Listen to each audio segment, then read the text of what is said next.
Ada 7 fakta tentang gereja Masehi Advent hari ke-7 yang tidak Anda ketahui tentang yang mereka percayai. Ikutin terus video ini.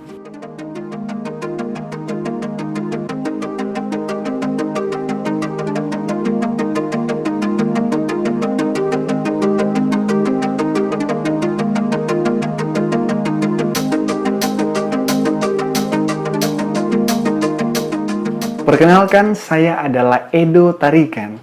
Saya adalah anggota Gereja Masehi Advent hari ke-7. Saat ini saya ingin membagikan 7 fakta yang tidak Anda ketahui tentang apa yang Gereja Masehi Advent hari ke-7 percayai. Fakta yang pertama. Gereja Masehi Advent mempercayai bahwa hanya Alkitab yang menjadi sumber iman dan penuntun hidup manusia. Gereja Masehi Advent mempercayai bahwa hanya Alkitab yang menjadi sumber iman dan juga penuntun hidup manusia. Selain itu, saudara-saudara dikasih dalam Tuhan, kenapa ini menjadi penuntun? Oleh karena ini memiliki kuasa bagi mereka yang mau mempelajarinya. Sebagaimana disebutkan di dalam 2 Timotius 3 ayat 16 dan 17 dikatakan bahwa segala tulisan yang diilhamkan Allah memang bermanfaat untuk mengajar, untuk menyatakan kesalahan, untuk memperbaiki kelakuan, dan untuk mendidik orang dalam kebenaran. Dengan demikian, tiap-tiap manusia kepunyaan Allah diperlengkapi untuk setiap perbuatan baik. Inilah yang menjadi dasarnya, sehingga Alkitab itu harus menjadi sumber iman dan penuntun hidup manusia. Kemudian, kenapa ini menjadi penuntun dan sumber iman? Karena ini merupakan produk Tuhan, produk Allah, sebagaimana dikatakan di dalam 2 Petrus 1 ayat 21 bahwa sebab tidak pernah nubuat dihasilkan oleh kehendak manusia, tetapi oleh dorongan Roh Kudus orang-orang berbicara atas nama Allah. Jadi setiap yang menuliskan Alkitab ini oleh karena dorongan Roh Kudus, sehingga meskipun berbagai-bagai latar belakang daripada penulis, tapi mereka menuliskan dengan satu tujuan yang sama, yaitu menceritakan tentang kasih Allah, sehingga tidak ada yang bertentangan satu dengan yang lainnya. Dan inilah yang dipercaya oleh Gereja Masehi Advent hari ke-7. Dan tidak ada kitab tambahan lain. Kalau saudara-saudara sekalian, teman-teman berpikir kalau Gereja Advent itu memiliki kitab tambahan lain, tidak. Kita hanya menggunakan Alkitab yang pada umumnya orang Kristen juga gunakan. Inilah yang kita gunakan pada kehidupan kita. Nah, kemudian kalau ada yang menyatakan kalau orang Advent hanya menggunakan perjanjian lama, hal ini kurang tepat. Oleh karena Gereja Masehi Advent mempercayai bahwa Alkitab yang terdiri dari perjanjian lama dan perjanjian baru merupakan sumber iman dan penuntun hidup, sehingga penerapannya akan dilakukan sesuai dengan apa yang disebutkan oleh Alkitab, baik perjanjian lama dan perjanjian baru. Sehingga ini disinkronkan sehingga menjadi satu hal yang sempurna, menjadi penuntun bagi hidup manusia. Dan inilah yang dipercaya oleh Gereja Masehi Advent hari ke-7. Kita sampai pada fakta yang kedua.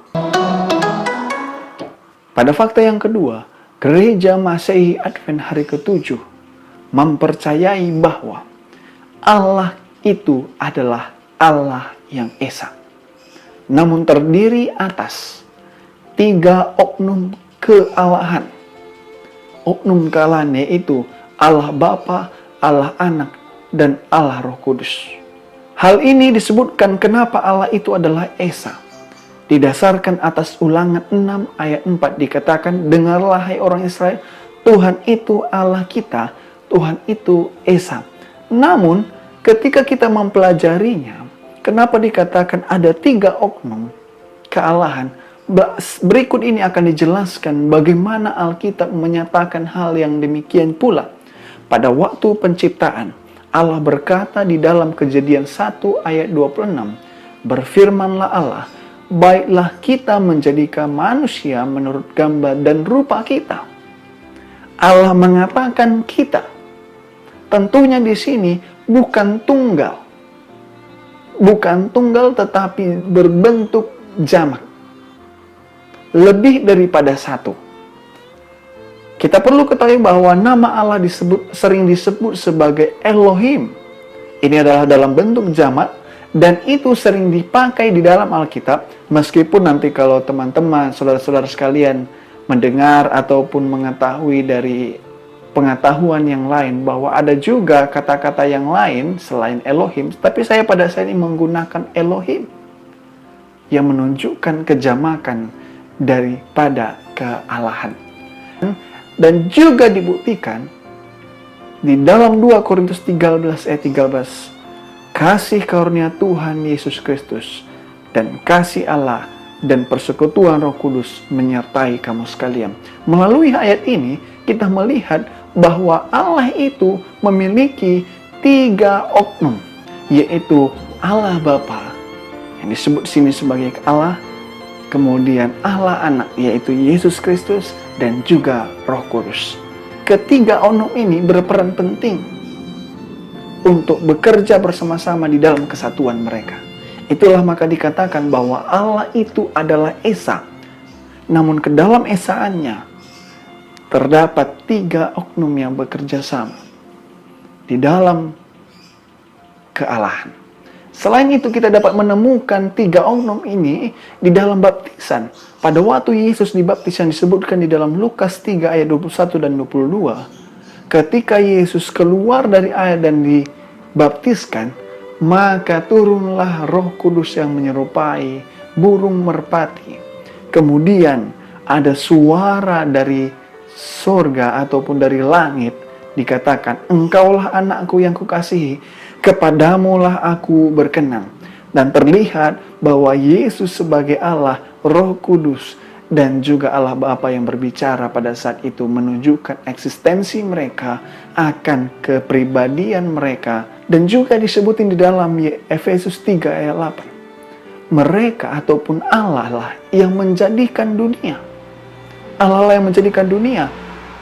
Terlihat di dalam Efesus 3 ayat 8 dan 9 yang dikatakan bahwa tersembunyi dalam Allah yang menciptakan segala sesuatu. Terlihat bahwa mereka ini bekerja sama. Tentunya kalau dikatakan Allah, maka Allah itu adalah Esa. Keesaannya terlihat di dalam kesatuan mereka. 3 pribadi yang bekerja sama. Sehingga kita bisa mengerti dalam hal ini bahwa Allah yang Esa itu terdiri dari 3 pribadi yang berbeda, tetapi mereka adalah satu di dalam tujuan, rencana, pikiran, dan maksud-maksud mereka atas manusia dan untuk alam semesta ciptaannya. Lalu kemudian kita akan bertanya, bagaimana 3 oknum ini bekerja sama dalam hal demikian, terkhususnya seperti yang disebut tadi mengenai penciptaan. Kita bisa dapat mengerti seperti ini. Allah Bapa sebagai master desainernya, tapi itu dikerjakan oleh Yesus Kristus, dan juga Kristus bekerja sama melalui Roh Kudus, sehingga kita dapat mengerti di dalam penciptaan Allah Bapa, Allah Anak, dan Allah Roh Kudus berperan penting dalam menjadikannya. Disinilah kita melihat kesatuan mereka, keesaan mereka. Sehingga inilah yang gereja Masyiat Advent hari ke-7 percayai bahwa oknum Allahan adalah Allah Bapa, Allah Anak, dan Roh Kudus. Dan ini merupakan Allah yang Esa. Keesaan mereka memiliki masing-masing fungsi di dalam proses penciptaan, penebusan, dan menolong manusia berdosa, dan juga mengurus ataupun menjadikan alam semesta. Disinilah kesatuan mereka. Allah kita itu adalah Allah Esa. Inilah yang dipercaya oleh Gereja Mahasiswa Advent hari ke-7. Allah yang Esa, yang terdiri dari 3 oknum, Allah Bapa, Allah Anak, dan Allah Roh Kudus. Dan kita sampai kepada fakta yang ketiga. Fakta yang ketiga menyebutkan bahwa Gereja Masehi Advent hari ke-7 tidak percaya keselamatan oleh karena perbuatan atau usaha manusia. Gereja Masehi Advent tidak percaya bahwa apa yang dimakan, apa yang diperlakukan terhadap tubuh, apa yang dilakukan dalam kehidupan sehari-hari, itulah yang menyelamatkan mereka. Gereja Masehi Advent tidak percaya yang demikian. Gereja Masehi Advent hari ke-7 mempercayai bahwa manusia hanya diselamatkan oleh kasih karunia Allah, yang manusianya dibenarkan oleh iman kepada Kristus. Sebagaimana disebutkan juga di dalam Efesus 2 ayat 8-10. Sebab karena kasih karunia, kamu diselamatkan oleh iman. Itu bukan hasil usahamu, tapi pemberian Allah. Saya garis bawahi di sini, kasih karunia. Dan kita harus sambut dengan iman kepada Kristus. Dan keselamatan ini bukan hasil usaha manusia, tapi itu adalah pemberian Allah. Inilah yang Gereja Masehi Advent hari ke-7 percayai. Lalu bagaimana itu yang disebut dengan kasih karunia? Kasih karunia itu merupakan anugerah Allah. Kasih karunia itu merupakan kemurahan Allah, kebaikan Allah. Dan bagaimana kita bisa mengerti akan kasih karunia ini? Terlihat ketika waktu Yesus disalibkan di kayu salib. Hal inilah yang membuat kita mempercayai bahwa Allah itu begitu mengasihi kita dan memberikan kasih karunia-Nya untuk menyelamatkan manusia. Dan iman kita harus tertuju kepada Kristus. Iman kita harus tertuju kepada Kristus. Karena di dalam Kisah 4 ayat 12 dikatakan, dan keselamatan tidak ada di dalam siapapun juga selain di dalam Dia, yaitu Yesus. Sebab di bawah kolong langit ini tidak ada nama lain yang diberikan kepada manusia yang olehnya kita dapat diselamatkan. Yang olehnya kita dapat diselamatkan yaitu melalui Yesus Kristus. Seseorang hanya diselamatkan oleh karena iman kepada Yesus Kristus. Iman kepada Yesus, percaya kepada Yesus Kristus. Tapi perlu kita mengetahui bahwa iman akan menuntun kepada hubungan yang baik dengan Kristus, yang menghasilkan perubahan pada diri sendiri. Karena dikatakan di dalam Yakobus 2 ayat 26 bahwa sebab seperti tubuh tanpa roh adalah mati, demikian juga iman tanpa perbuatan adalah mati. Sehingga iman bukan hanya sekedar percaya, tapi iman itu akan menghasilkan perbuatan. Sehingga iman itu tidak mati. Ataupun sering dikatakan itu bukan iman kalau misalnya tanpa perbuatan. Dan kasih karunia juga yang diberikan kepada manusia dan kita respon dengan iman. Inilah kasih karunia yang menuntun kepada penurutan. Karena ketika kita menyadari kasih karunia Allah itu dan kita mau untuk menuruti segala perintah-perintahnya melalui iman kepada Kristus. Ada yang berpikir bahwa Gereja Masehi Advent hari ke-7 percaya bahwa manusia diselamatkan oleh perbuatan, usaha manusia berdasarkan penurutan hukum. Ini tidak tepat. Gereja Masehi Advent hari ke-7 mempercayai bahwa manusia diselamatkan oleh kasih karunia dan iman kepada Kristus. Hanya inilah yang menyelamatkan manusia. Iman kepada Yesus Kristus. Dan iman itu harus menuntun kehidupan kita menghasilkan perbuatan-perbuatan baik. Karena banyak yang beranggapan bahwa cukup hanya percaya saja. cukup hanya ini saja, tapi akhirnya kehidupan tidak memantulkan bahwa dia adalah seorang pengikut Kristus yang setia.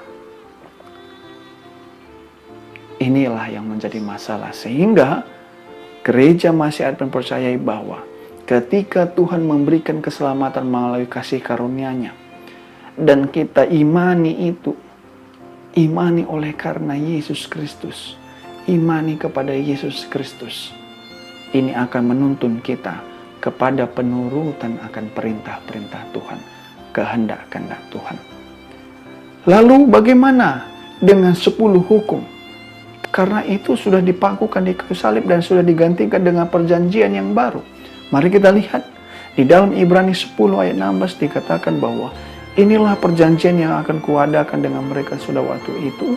Ia berfirman pula, aku akan menaruh hukum-hukum di dalam hati mereka dan menuliskannya dalam akal budi mereka. Kita perlu mengetahui bahwa perjanjian baru yang diberikan oleh Yesus Kristus, yang tadinya dituliskan di dalam 2 loh batu.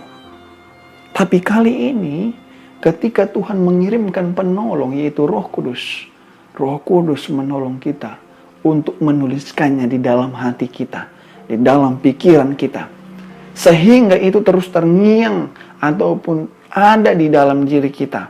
Dan itulah yang akan menuntun kita. Bukan berarti hukum itu, hukum yang 10 yang lama, itu sudah dihapuskan. Tetapi itu bahkan ditanamkan ke dalam diri kita. Dibuat ke dalam hati kita.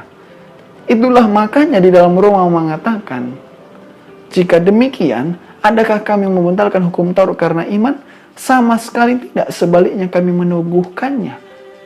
Inilah hal yang saya akan sampaikan tadi, bahwa iman harus menghasilkan kepada penurutan akan perintah Allah. Termasuk hukum Taurat. Termasuk hukum Taurat. Supaya kita jangan sampai salah. Karena ada orang berpikir bahwa iman cukup, akhirnya perintah-perintah Tuhan 10 hukum tidak diperdulikan lagi. Tapi dikatakan oleh Paulus dalam Roma 3:31. Sama sekali tidak. Sebaliknya kami meneguhkan hukum Taurat karena iman itu. Matius 5:17 juga katakan bahwa jangan kamu sangka bahwa aku datang untuk meniadakan hukum Taurat atau kitab para nabi.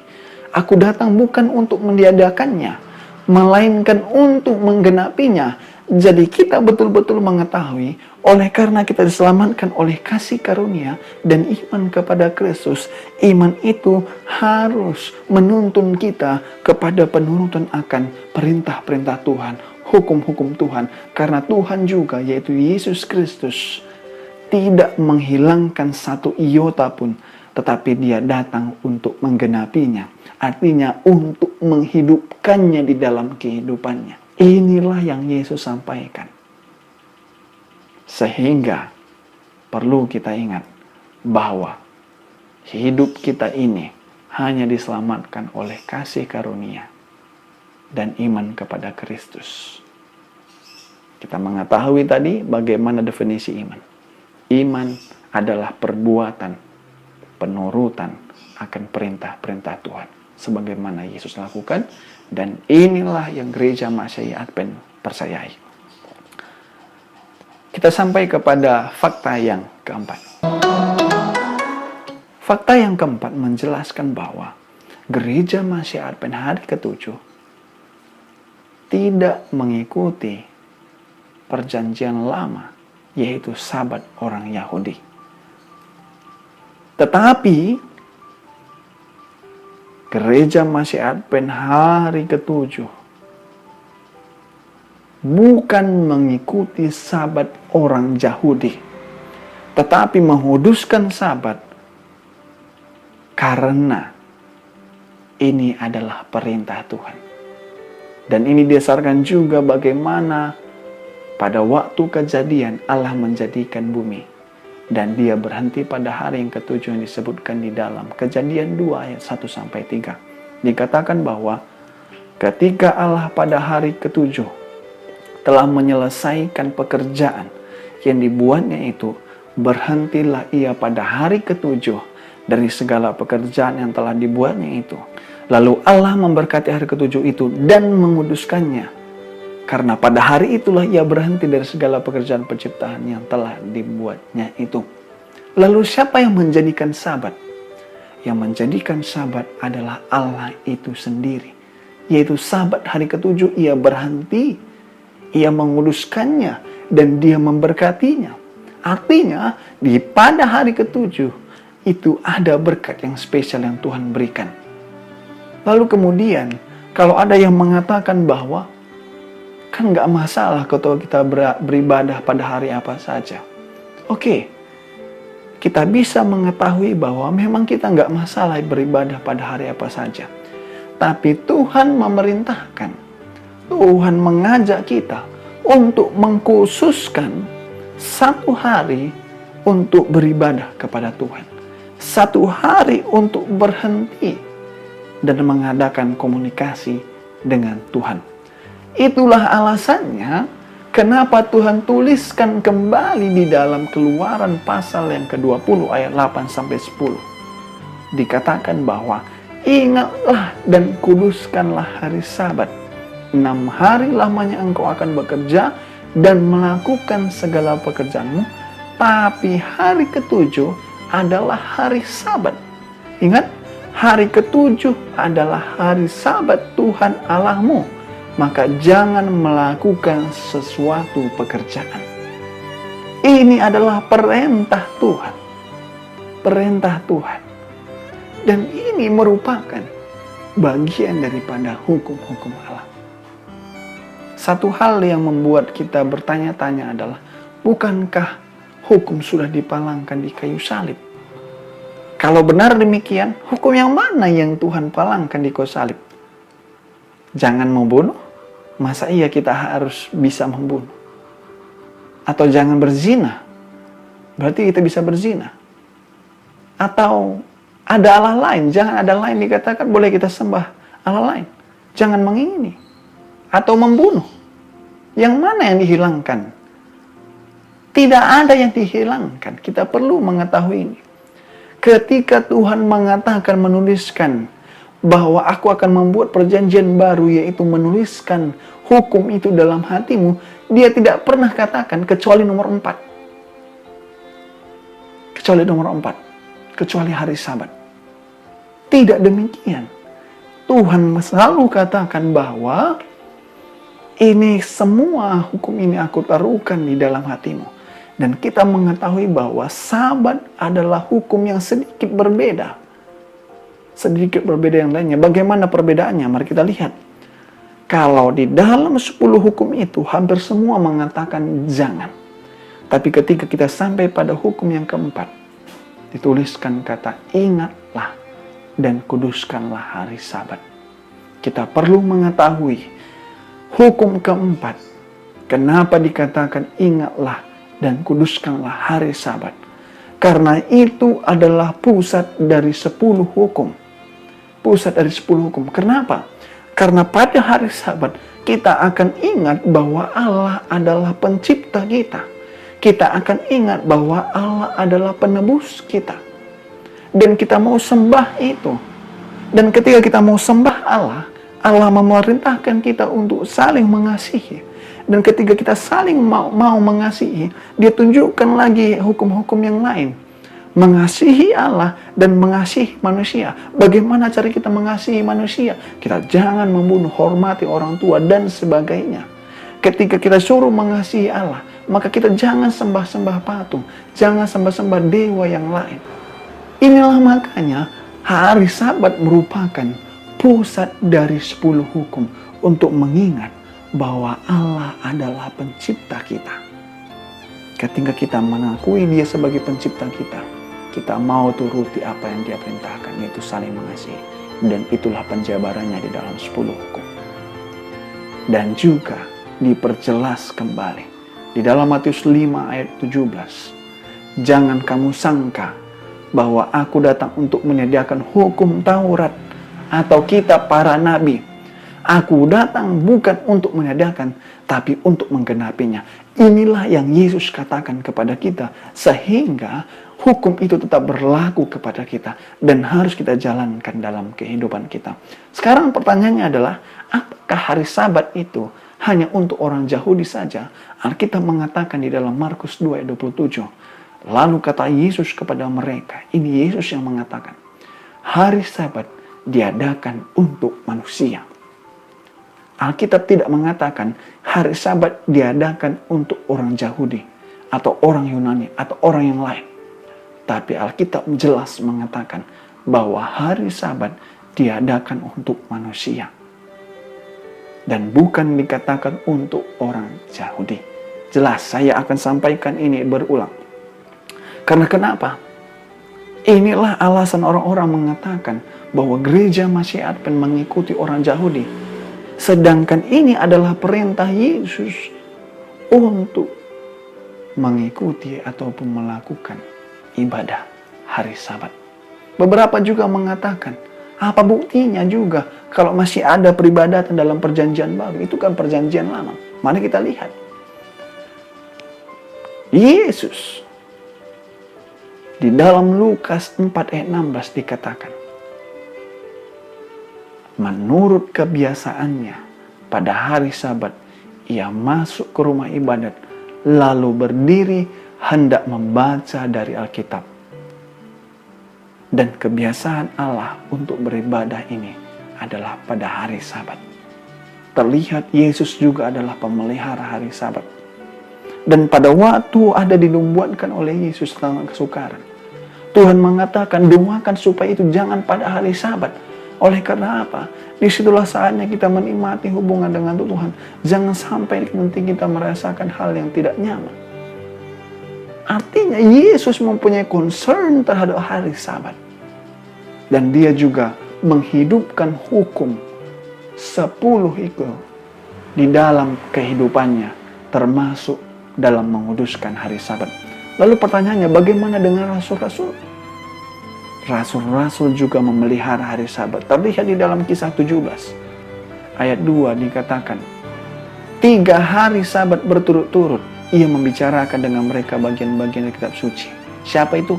Paulus, dan dia masuk ke dalam rumah ibadat.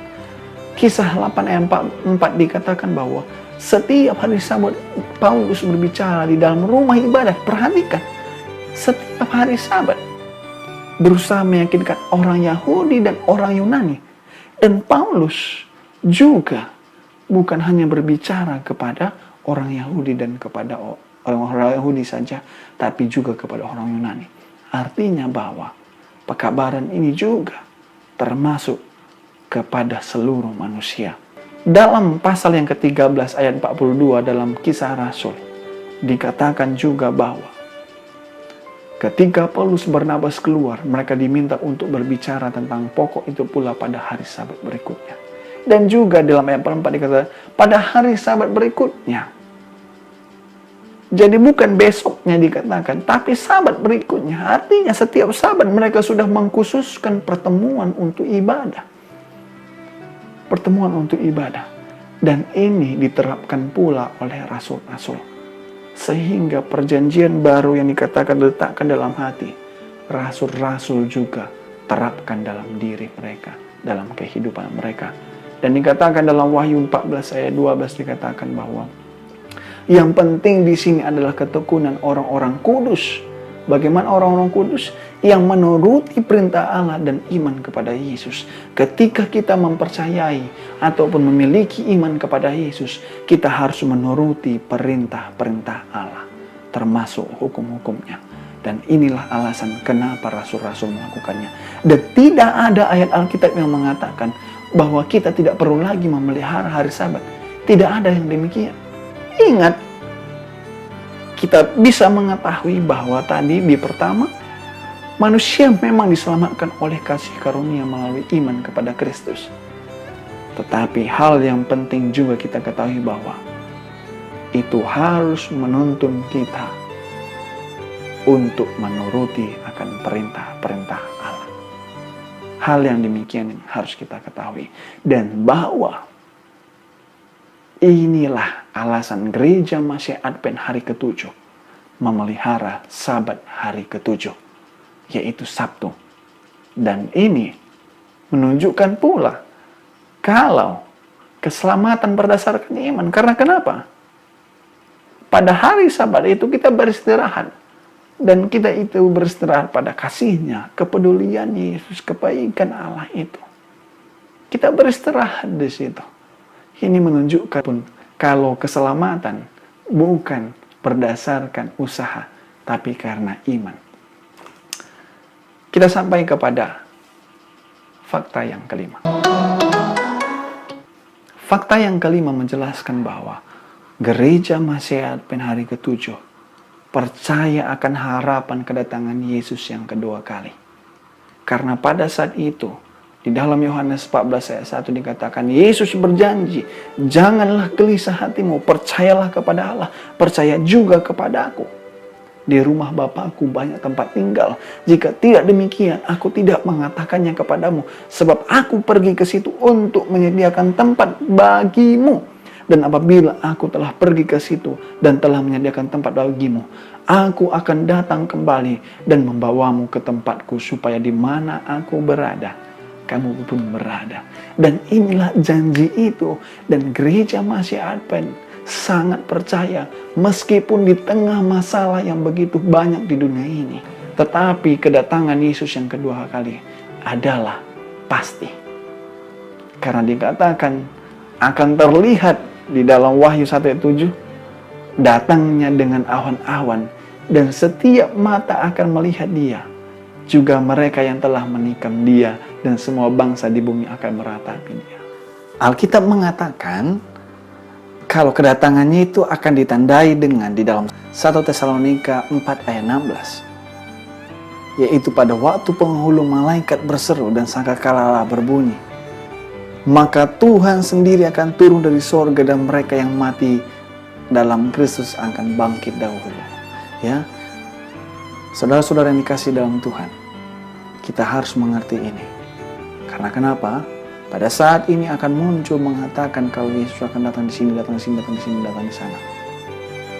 Tapi ketika Yesus datang, salah satu buktinya ataupun tandanya adalah akan bangkit orang-orang yang dalam Kristus sudah mati terlebih dahulu. Dan sesudah itu kita yang hidup yang masih tinggal akan diangkat sama-sama dengan mereka dalam awan-awan menyongsong Tuhan di angkasa. Dan kita diajari oleh Alkitab, dan Gereja Masih Advent sangat percaya hal yang demikian. Kita sampai pada fakta yang ke-6. Fakta yang ke-6 menjelaskan bahwa Gereja Masih Advent tidak percaya bahwa apa yang mereka makan membuat mereka masuk dalam kerajaan sorga. Apa yang mereka buat dan kebiasaan fisik yang mereka buat, itu yang membuat mereka masuk dalam kerajaan sorga. Gereja Masih Advent hari ke-7 tidak percaya hal ini. Tapi yang dia percaya adalah kehidupan yang Tuhan berikan ini harus dijaga dengan baik. Kenapa? Karena Tuhan katakan di dalam 1 Korintus 6 ayat 19 bahwa tubuh manusia ini adalah bait suci Allah, tempat tinggal Roh Kudus. Makanya harus dijaga betul-betul. Dan kita harus memuliakan Allah dengan tubuh kita. Dan inilah yang dikatakan dalam 1 Korintus 6 ayat 19. Sehingga Gereja Masih Advent hari ke-7 menyatakan hal yang demikian pula. Dan Gereja Masih Advent hari ke-7 tidak menjaga kesehatan supaya selamat.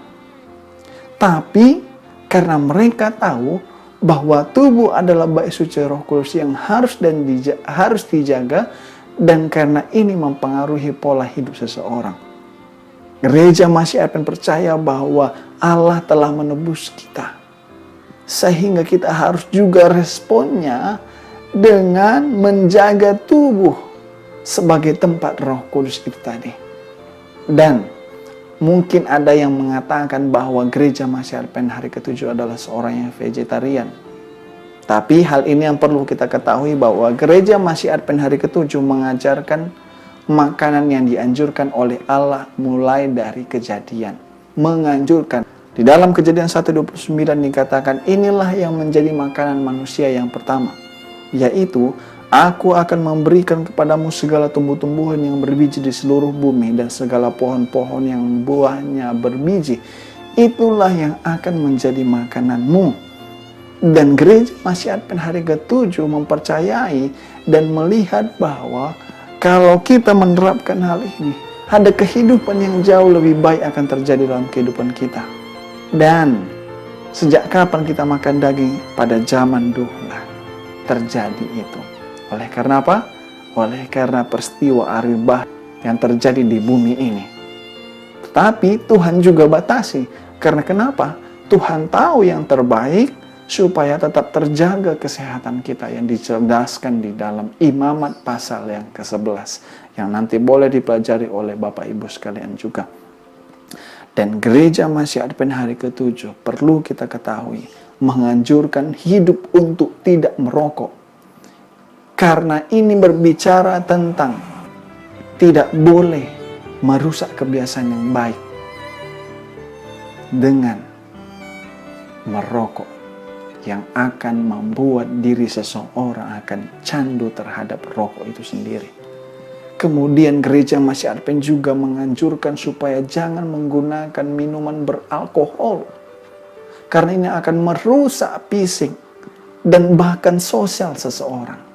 Gereja Masih Advent concern terhadap barang ini.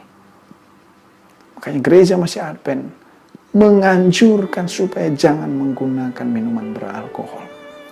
Karena kenapa? Gereja Masih Advent hari ke-7 mau supaya orang-orang bisa sehat. Itulah sebabnya. Makanya ada rumah sakit Advent, juga ada kliniknya. Dan juga di dalam gereja diajarkan juga oleh pihak-pihak medis tentang diabetes atau kanker dan lain-lainnya. Dan juga ada juga program memasak, program manajemen stres, dan juga hal-hal yang kesehatan yang lainnya. Inilah membuktikan kalau gereja Masih Advent hari ke-7 menunjukkan adanya kontribusi gereja di dalam kepedulian akan kesehatan manusia. Dan untuk menghormati Tuhan melalui tubuh yang Ia sudah berikan sebagai bait suci Roh Kudus. Dan Tuhan perintahkan ini juga harus dipersembahkan sebagai persembahan yang hidup. Sebagaimana disebut di dalam Roma 12 ayat 1 bahwa karena itu saudara-saudara, demi kemurahan Allah aku menasihatkan kamu supaya kamu mempersembahkan tubuhmu sebagai persembahan yang hidup, yang kudus dan yang berkenan kepada Allah. Itulah ibadahmu yang sejati. Tentunya di dalam memperlakukan tubuh ini juga harus dengan kudus, yang berkenan kepada Allah. Kalau yang tidak kudus dan tidak berkenan, jangan lakukan. Karena Tuhan mau kita mempersembahkan tubuh yang hidup sebagai ibadah yang sejati. Kita sampai kepada fakta yang ke-7. Fakta yang ke-7 yaitu gereja Masih Advent hari ke-7 melihat Alkitab dalam cakupan yang luas, dalam perspektif yang luas, bahwa adanya konflik yang besar sedang terjadi di alam semesta. Terlihat melalui Wahyu 12 ayat 7-9 juga dikatakan, maka timbullah peperangan di sorga. Mikael dan malaikat-malaikatnya berperang melawan naga itu. Dan naga itu dibantu oleh malaikat-malaikatnya. Tapi mereka tidak bertahan, mereka tidak mendapat tempat lagi di sorga. Dan naga besar itu, si ular tua yang disebut iblis atau setan, yang menyesatkan seluruh dunia, dilemparkan ke bawah, ia dilemparkan ke bumi bersama-sama dengan malaikat-malaikatnya. Terlihat ada perang kosmik yang sedang terjadi di dalam dunia ini dan juga di alam semesta ini, yaitu antara Allah Bapa, Yesus dan Roh Kudus di sisi yang satu, dan pada sisi yang lain adalah setan. Inilah perang kosmik yang sedang terjadi. Setan katakan bahwa Allah itu tidak adil, hakim yang jahat, dan sebagainya. Setan tidak menunjukkan karakter Allah di dalam dirinya. Dan ingat bahwa Allah tidak menjadikan setan, tetapi Allah menjadikan malaikat yang begitu indah. Tapi pilihannya untuk memberontak kepada Allah, sehingga menjadikannya menjadi si jahat ataupun setan yang sering kita sebut dengan Lucifer. Apa yang dia mau lakukan? Dia mau duduki tahta Allah. Dia menginginkan otoritas Allah, seperti yang disebutkan di dalam Yesaya pasal yang ke-14. Dan hal itu merubah segalanya, dan terjadilah konflik itu yang pada saat ini sedang kita alami. Sehingga ketika terjadi konflik itu, akhirnya mereka juga harus keluar dari surga. Dan dia diizinkan Tuhan turun ke bumi. Allah memberikan kuasa kepada manusia untuk memilih, yaitu kepada Adam dan Hawa. Tapi pada saat itu, setan juga datang mempengaruhi, bukan hanya kepada malaikat-malaikat yang lain, tetapi kepada Hawa pun, dan mempengaruhinya tentang hal yang tidak pantas, tidak tepat terhadap Allah. Dan akhirnya Hawa jatuh ke dalam dosa. Dan firman Tuhan mengatakan, Roma 6 ayat 23, upah dosa ialah maut, tapi karunia Allah ialah hidup yang kekal dalam Kristus Yesus Tuhan kita.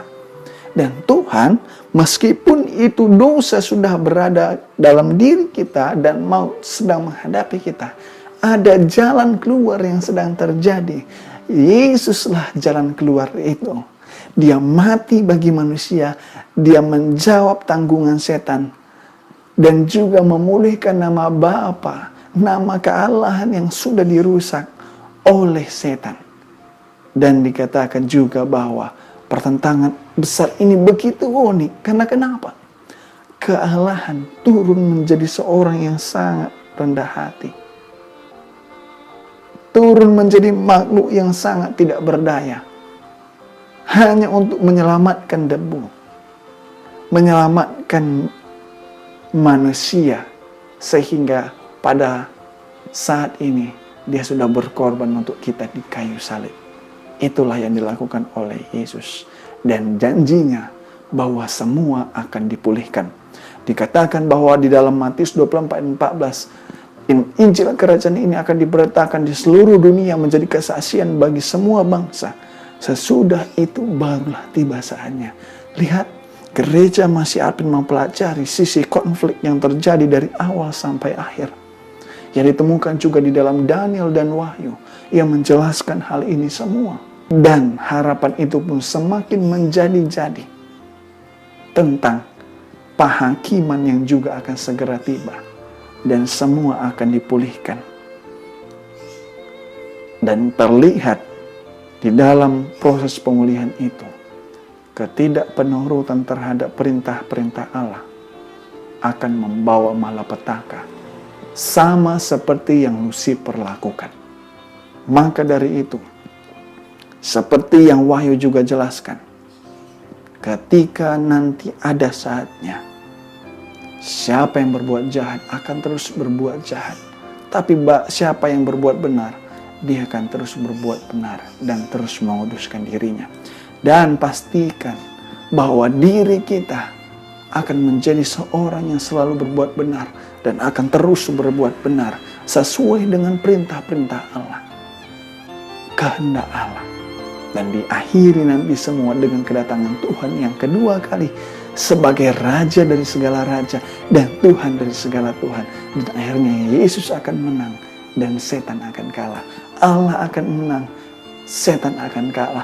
Yerusalem baru akan turun menjadi bagi mereka, menjadi upah bagi mereka yang mau setia kepada Allah. Karena yang setia itu adalah mereka yang melakukan kehendak Bapa yang di sorga, bukan yang hanya berseru-seru saja, tapi mereka yang melakukan kehendak, seperti yang disebutkan dalam Matius 7 ayat 21.